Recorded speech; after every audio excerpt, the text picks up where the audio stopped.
used to encourage That people. It's great meeting you.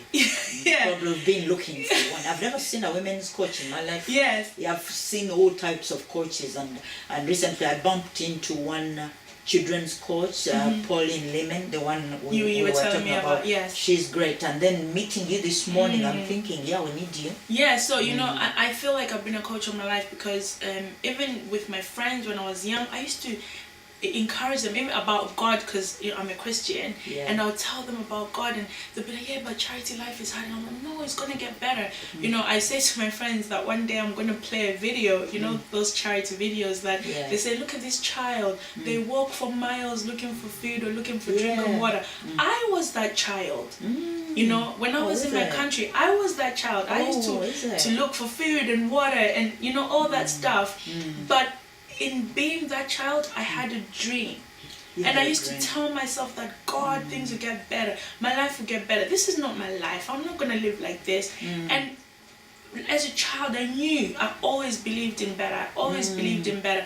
And one time, someone just came in and took me from that situation and decided, you know, they wanted to look after me. And they told my mom, I want to look after your daughter.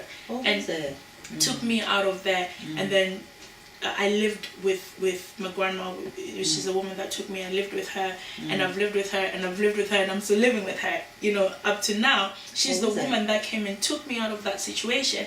But because I always looked and thought, you know what, life is better, life is better. So I've always had that encouraging spirit. I mean, I'm such an encourager.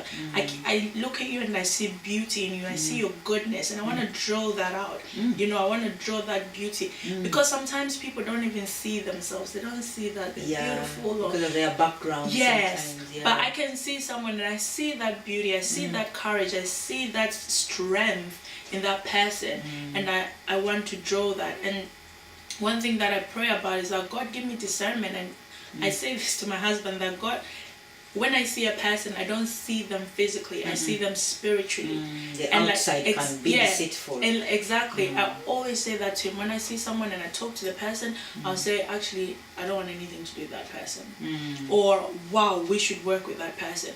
Because I have that discerning spirit, I can sense people's spirits and think, this is a good person, this person, you know, we need some work. And 99.9% of the time, I'm always correct. And you'll come back to me and say, oh, I should have listened to you, babe. I know. So, yeah. Oh, that's great. Yeah. So, do you charge money for coaching people, or what type? Another question. From what age do you mentor? Is it from babies to older women, or you have an age limit? Well, actually, I don't have an age limit for coaching women. The younger girls that I want to coach, because I'm also working with other young girls, I want to do it because at the moment I'm setting up a charity called Abigail's Foundation for Girls. Abigail. Abigail's my daughter. Abigail means the father's love. And I've noticed that lots of girls don't have the father figure. You understand? So broken families everywhere. Yes, broken families everywhere. And I remember where I grew up, almost all of us didn't have a father in our house. All my friends, we all didn't have fathers, you know. And there'll be maybe 10 kids and they all don't have fathers, and we're all raised by our mothers. Which they did amazing jobs and everything. But this foundation that I want to start for young girls, obviously for me to spend time with them and to talk to them and find out what's going on in your life. I know sometimes being in church is a good thing, but if you're left doing your own thing, you can it's a general thing. Yes. Whereas sometimes we need this individual approach. Exactly. Someone speaking to you. So that's someone's level. You can't generalize that everyone is okay or everyone is not okay. Yes. So that's what I want to do with that. But yeah, so I've got a couple girls that I'm working with in that sense, but I want to do that for them for free. Oh wow! So that's what I want to give back for myself and for you know, for being where I am, to be honest. But apart from that, working with all elder people, with coaching, you are not. There's no qualification for coaching in all of the world. Okay, you don't have to be qualified to be a coach, but there's some schools, right? There's some schools that have been coaching for years and years and years. So now they've become the schools that coach coaches, right? So they accredit you for it. So now I'm doing a course with a school that will give me a certificate for the coaching, so that I can be a certified coach. But you don't have to be. But obviously you don't have to be qualified, but it's better. So I think it's better for the reason that some people have traumatizing stories, I should say. So you need to know how to sometimes handle we it. have a problem when someone tells you a story like, oh, they were raped by their own parent, or and you go like, what? But that thing, someone feels like, oh, so I'm a stigma. They won't open more. So sometimes I think they need to train the coach as well. Because the way we see things, someone may be brilliant at coaching, at advising, at encouraging, but then they might be able to take in every nasty story, to calm their bodies. You know, the body language matters, how you respond to certain stories.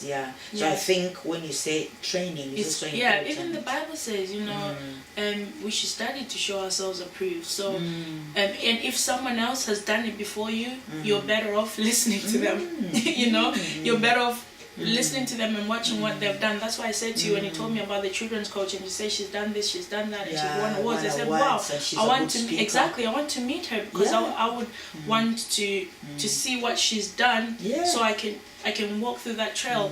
There's this man I was listening to last week on YouTube, I can't even remember his name, but he said success leaves a trail. Success leaves a trail. So people can follow.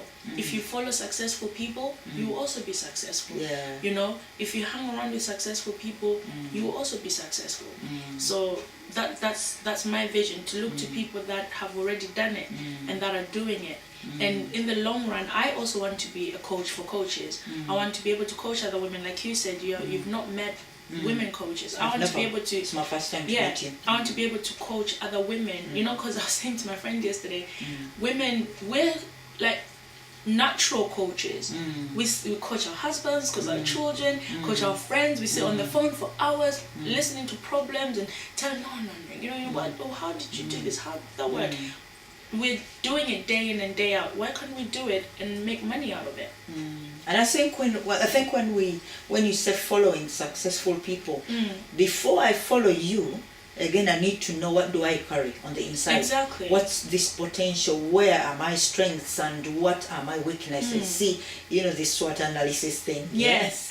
So we need to check our SWOT analysis, and then you follow effectively. Otherwise, I won't see you singing and then I just follow you because I have a voice. And also need to know what are the major steps to take. As we said, you need skill sometimes. Yes, you may be a natural public speaker, but then sometimes you need to learn a few things. Because when you go out there, different audiences. So the way you approach the other mouth culture audience may not be like the one you know. Yeah, and that's very, very true. You're saying that, I'm just thinking about when I go to so many churches. For example, I'll go to a church, maybe the pastor is, I don't know, Nigerian or something, or from Ghana or from Zimbabwe or whatever, but the sort of jokes that they use and the words that they use, if a person is not from that country, they'll never understand. That's not good. You know, they would never understand that joke. What? I eat nshima with what? Like, you wouldn't know. Your congregation. Because that's something that maybe only Zambians know. You know, so people from Zambia, if I say something funny like, oh, nshima and delele or whatever, they'll know what I'm talking about. But if I go to a place where there's British people and I say something about nshima, and I'm writing a book about worship. I'm a worshipper, and the book is called Unlimited Worship. It talks about the unlimited power there it is in worship, to heal, to transform, to bring a word, to hear God, and you know. But there's a part in there, chapter where I talk about the manners of the pulpit. Wow. So when you stand there, don't you think you're so big? You stand there as one who has brought services to the people.